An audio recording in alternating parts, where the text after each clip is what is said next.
Please join me in welcoming Dr. Lauren Wittenberg-Weiner.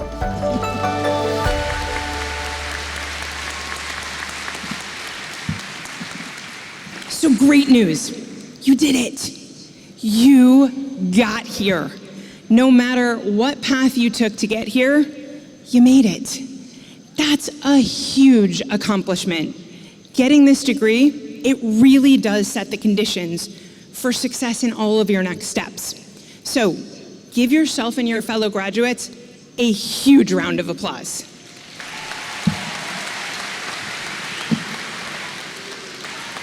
All right, now for the challenging part. Sorry. What got you here isn't necessarily what's going to get you to breakout success in your next level. What works in school, it's following the rules. It's doing exactly what's expected of you, exactly when it's expected of you. In school, following the standard path and then going above and beyond it, that's gonna get you very predictable and very positive results. And honestly, you can absolutely keep following that standard expected path and do pretty well for yourself. But there is a limit to what you can do if you just follow that same path that the powers that be have laid out for you. In my life, it was the times that I took a huge pivot from what everyone seemed to expect from me, what I seemed to expect from myself, that I found my biggest success. At this point, I've taken that pivot multiple times in my life.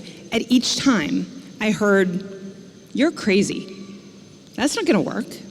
You're throwing away everything you've worked for." But thanks to an amazing mentor who guided me that first time that I even contemplated stepping off that path, I realized something. Just because you can do something doesn't mean you have to.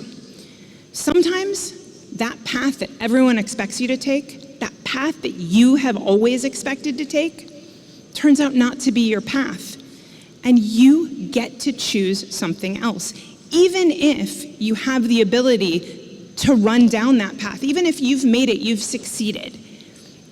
So each time I discovered that opportunity that I could change the path that I was on, I listened to the naysayers. It was important to hear their voices. I weighed that advice carefully, but then I made my own decision. Even when I kept hearing, "You can't possibly do this." And you know what? I'll tell you the 4-word response that fueled more of my success than any other words. "Oh, really? Watch me."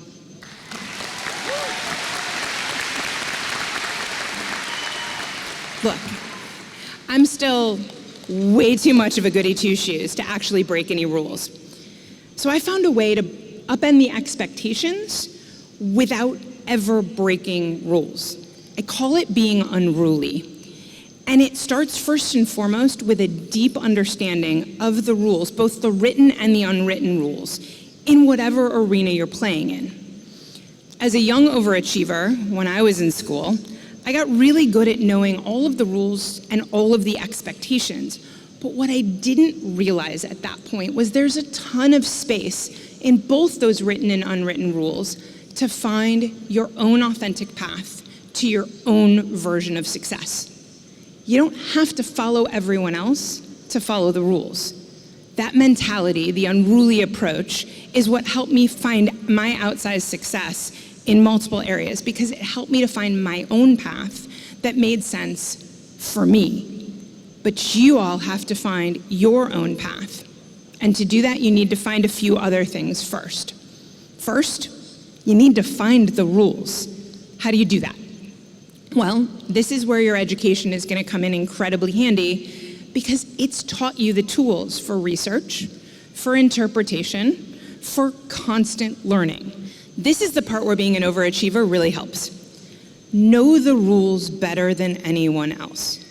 Be the one that can challenge anyone who says, "That's not how it's done," or "That's against the rules."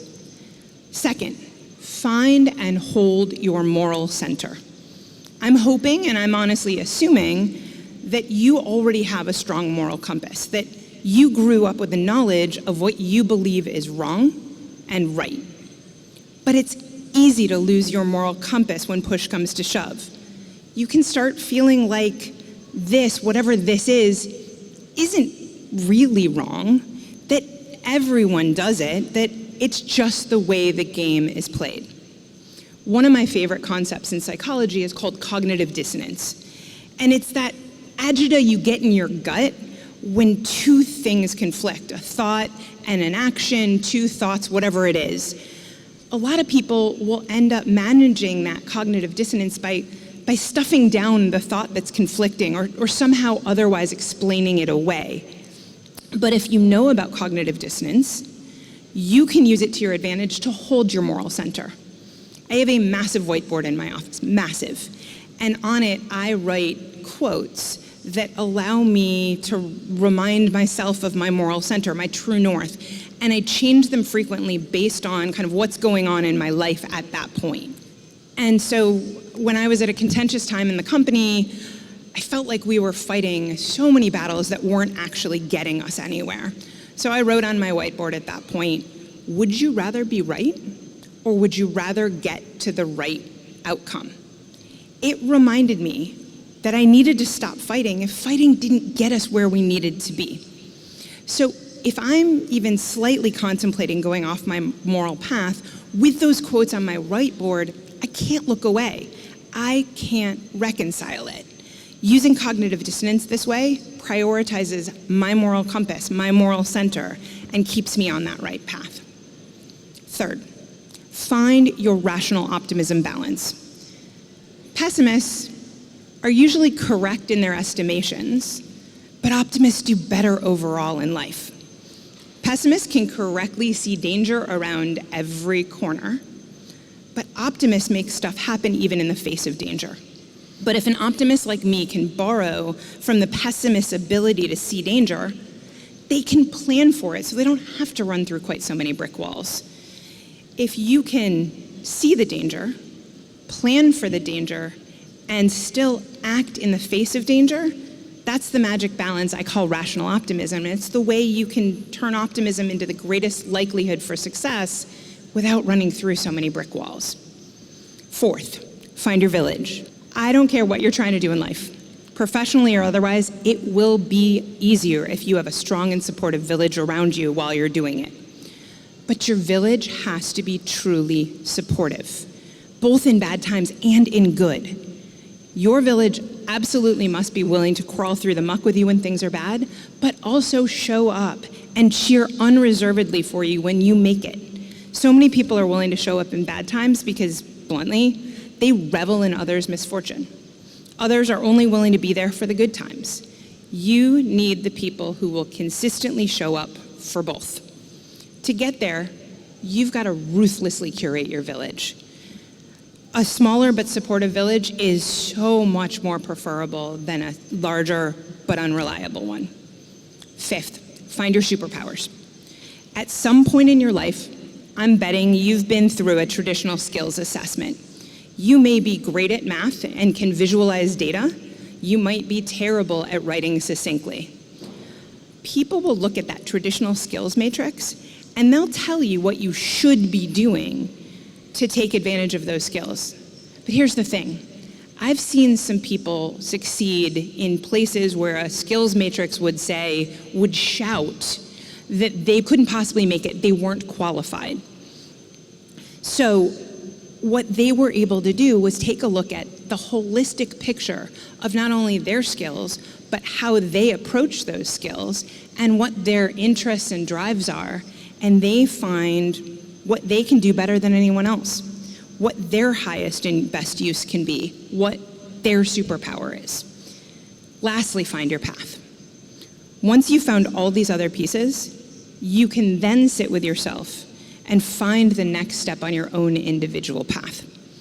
It takes courage to listen to your gut. And I promise you, you will get it wrong probably as often, if not more often, than you get it right. And that's okay.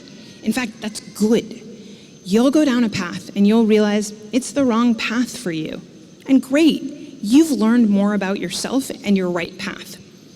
You'll go down a path for you and it'll be the right path, and you'll have a grand old time until something changes and it becomes the wrong path, and then you'll get to change direction again. If you're doing things right, your path won't be straight and narrow. So, find the rules, find and hold your moral center, find your rational optimism balance, find your village, find your superpowers. Only then can you find your own path to reach your own version of success. And possibly channel these 4 words. Oh, really? Watch me.